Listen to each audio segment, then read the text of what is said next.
हम आपकी पाठ्य पुस्तक सुगम भारती का पाठ 22 पढ़ेंगे। पाठ का नाम है बोध कथा है। वीडियो के फर्स्ट पार्ट में हमने आधा लेसन पढ़ लिया था, बाकी का दूसरी कथा है कमर जो कस ली। कमर कस ली मतलब कि किसी भी कार्य को करने के लिए ठान लेना, निश्चय कर लेना। तो इस पाठ में हम दृढ़ इच्छा शक्ति को महत्व दिया गया है और उच्च विचार के फायदे बताए गए हैं कि हमें अपने विचारों को उच्च रखना चाहिए और अपनी इच्छा शक्ति को दृढ़ रखना चाहिए। इच्छा शक्ति मतलब हम कोई भी कार्य करने के लिए हमारे अंदर एक शक्ति होती है उस कार्य को कि हमें ये कार्य करना ही है। तो वो जो इच्छा शक्ति होती है वो हमारे सपने को सच कर दिखाती है। अब हम पाठ पढ़ेंगे कमर जो कस ली। नाम था रामदयाल, एक साधारण सा डाकिया, अत्यंत ही सरल और सादा जीवन जीने वाला। किसी व्यसन अथवा किसी बेकार के काम में वह कभी नहीं पड़ा। अपने काम से काम रखता। उसके एक लड़का और 2 लड़कियां थीं।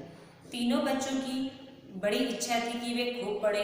पिता रामदयाल ने भी अपने तीनों बच्चों से वायदा किया कि वे तीनों को खूब पढ़ाएंगे।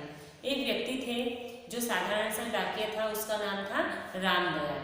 डाकिया मतलब जो चिट्ठियाँ पहुँचाता है उसे हम डाकिया कहते हैं। तो वो जो था वो क्या था, एक साधारण और उसका स्वभाव कैसा था, अत्यंत सरल और सीधा साधा था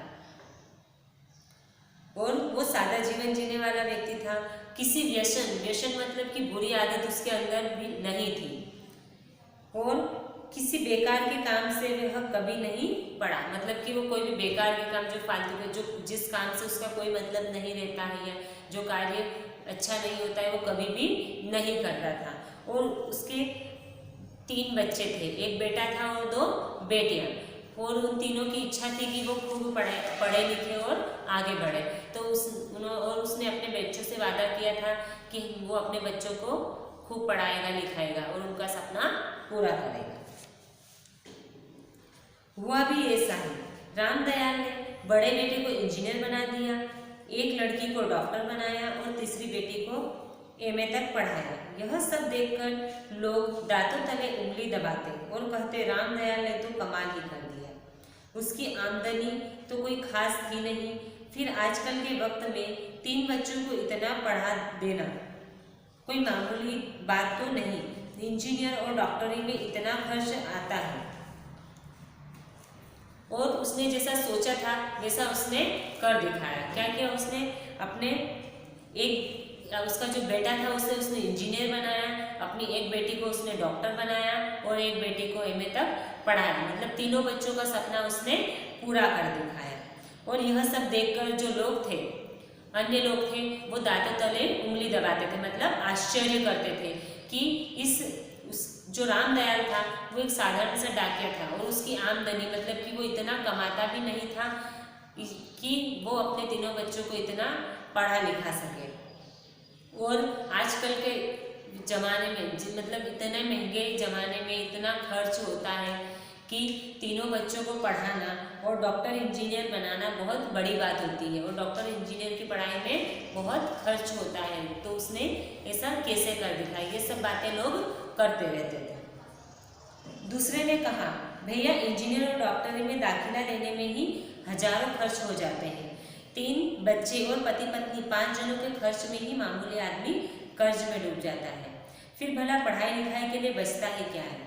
तो जब इस तरीके से 2 व्यक्ति बात करते हैं तो वो दूसरा व्यक्ति क्या कहता है कि जब इंजीनियर और डॉक्टर की पढ़ाई के लिए जब एडमिशन लिया जाता है तभी बहुत फीस लगती है और उसी में बहुत खर्च हो जाता है। और उसके जब 3 बच्चे थे वो 2 पति पत्नी वो मतलब 5 लोगों का जो खर्च होता है, अपना जीवन यापन करने के लिए जो खर्च होता है वह बहुत होता है। और इस महंगाई के ज़माने में अगर व्यक्ति इस तरीके से अपना जीवन यापन करे तो वो कर्ज में डूब जाता है और फिर पढ़ाई लिखाई तो बहुत दूर की बात हो जाती है। एक व्यक्ति तो यहाँ तक कह गया लगता है कि रामदयाल ने कुछ गड़बड़ की होगी। तो एक व्यक्ति क्या कहता है कि जरूर उसने कुछ गड़बड़ करके पैसा कमाया, मतलब गलत कार्य करके ही पैसा कमाया होगा, तभी वो अपने बच्चों को इतना पढ़ा लिखा सका और इस तरीके से वो अपना जीवन व्यतीत कर सके। लेकिन दूसरे व्यक्ति ने टोक दिया, उसके बारे में ऐसा सोचना भी मत, वह कहना तो दूर की बात है, वह बहुत ही नेक और शरीफ आदमी है। अब एक अन्य व्यक्ति थे, वो क्या बोलते हैं कि उसके बारे में ऐसे बोलना तो दूर की बात है, कभी सोचना भी नहीं, क्योंकि वो बहुत ही ईमानदार व्यक्ति है और वो कभी भी ऐसा कार्य नहीं कर सकता है। इस पर पहले व्यक्ति ने कहा, तो फिर मान लो कि रामदयाल के पास कोई जादुई चिराग है, उसके बिना तो इतने काम करना संभव ही नहीं। तो पहला व्यक्ति क्या कहता है, अगर ऐसी बात है तो फिर जरूर उसके पास कोई जादुई चिराग होगा जो उसकी मदद करता होगा। जादुई चिराग मतलब जो जिन होते हैं, जो जादू करने वाले होते हैं, वही होंगे जो उसकी इतनी मदद करते होंगे, जिसके नहीं तो इस जमाने में ये सब होना संभव नहीं है। उस दिन सभी मित्रों ने तय किया कि एक दिन इसका रहस्य खुद रामदयाल से ही पूछ लेना चाहिए, और जल्द ही यह मौका भी आ गया। विजयादशमी के दिन पूजा के समय मोहल्ले के सभी लोग चौक में जमा थे। पंडित जी भी सभी को टीका लगा रहे थे। हंसते हंसाते लोगों के बीच रामदयाल भी अपने बेटे के साथ खड़ा था। तभी मिश्रा जी ने उसे छेड़ दिया, क्यों भाई रामदयाल, क्या खबर है? तभी उन सभी मित्रों ने क्या सोचा कि एक दिन रामदयाल से ही हम पूछ लेंगे कि उसने ये सब कैसे कर दिखाया, और वो मौका उन लोगों को एक दिन मिल ही गया। जब मोहल्ले में, मोहल्ला मतलब जहाँ पर सब लोगों के घर होते हैं और एक जगह होती है जहाँ पर उन्हें वो बैठकर बातचीत करते हैं, वहीं पर वो सब लोग मिले, और तभी जो रामदयाल था वो वहाँ पर अपने बेटे के साथ आता है, और सब लोग जब बातचीत करते हैं तब, और पंडित जी वहाँ पे जब विजयादशमी की पूजा हो रही थी, वो सभी को टीका कर रहे थे, तभी एक व्यक्ति ने जो मिश्रा जी, उन्होंने उनसे पूछ ही लिया कि रामदयाल जी कैसे हो और क्या खबर है। तो रामदयाल ने कहा, बस कृपा है प्रभु की, साल भर बाद रिटायर हो जाऊंगा। तो रामदयाल क्या कहते हैं कि भगवान की कृपा से सब ठीक है और साल भर बाद में रिटायर हो जाए, मतलब अपनी जो सेवा कर रहे हैं, अपना जो कार्य है, जिस कार्य पर वो नौकरी कर रहे हैं, उससे उनको रिटायरमेंट हो जाएगा, मतलब कि उससे वो छूट जाएंगे। मिश्रा जी ने कहा, तुम्हें उसकी क्या चिंता, बच्चों को तो पढ़ा लिखा दिया, वैसे किया कमाल ही है। हम तो हैरान हैं कि तुमने यह सब कैसे कर दिखाया। क्या कहते हैं कि तुम्हारा रिटायरमेंट हो जाएगा तो भी तुम्हें चिंता किस बात की, तुमने अपने बच्चों को अच्छा पढ़ा लिखा दिया है और इतना, और एक कमाल ही किया है तुमने, मतलब बहुत बड़ा काम किया है, लेकिन ये तुमने किया कैसे है? रामदयाल ने कहा, इसमें कमाल जैसा तो कुछ भी नहीं है मिश्रा जी, बस कमर कस ली थी मैंने और सोच लिया था कि बच्चों को पढ़ाना है। उसी दिन से पूड़ी पकवान छोड़ दिया था। उसके बाद से कोई भी फिजूल खर्ची मैंने नहीं की। मनोरंजन के नाम पर कभी सिनेमा देखने भी नहीं गया। सादा खाया, सादा पहना, मगर बच्चों को पढ़ाया। अगर कहीं फिजूल खर्ची और चटखारे में लगा रहता तो बच्चे भी इधर उधर मारे मारे ही फिरते। मैंने सदा इन्हें यही सिखाया कि सादा जीवन, उच्च विचार की भावना ध्यान में रखो और हर समय कमर कस कर रखो, सफलता अवश्य मिलेगी।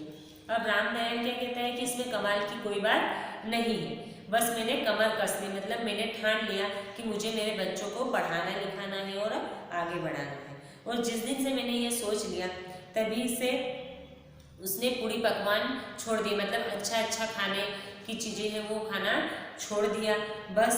और फिजूल खर्ची मतलब कि फालतू के खर्च भी नहीं करता था। और मनोरंजन के नाम पर कभी सिनेमा देखने भी नहीं गया, मतलब कि फालतू की चीज़ों में वो नहीं पड़ता था। जिस कार्य की जिस काम में उसे मतलब था बस वही करता था। और सादा खाया, सादा पहना, मगर बच्चों को पढ़ाया, मतलब अपना सादा जीवन जिया, किसी भी चीज़ों की उसने इच्छा नहीं रखी और अपने बच्चों को बस पढ़ाने के बारे में सोचा। और अगर वो फिजूल खर्ची की और चटखारे मतलब कि स्वाद लेने के लिए कि में रहता और फिजूल खर्ची करता तो वो अपने बच्चों को पढ़ा लिखा नहीं पाता और उसके बच्चे भी फिर वही सारी चीज़ें सीखते। इसलिए उसने अपने बच्चों को भी यही शिक्षा दी कि केवल सादा जीवन जियो, लेकिन अपने विचारों को उच्च रखो। और अगर हम ये सब चीज़ें ध्यान में रखते हैं तो हमें सफलता अवश्य मिलती है। ये पाठ हमारा यहीं पर समाप्त हुआ। Thank you.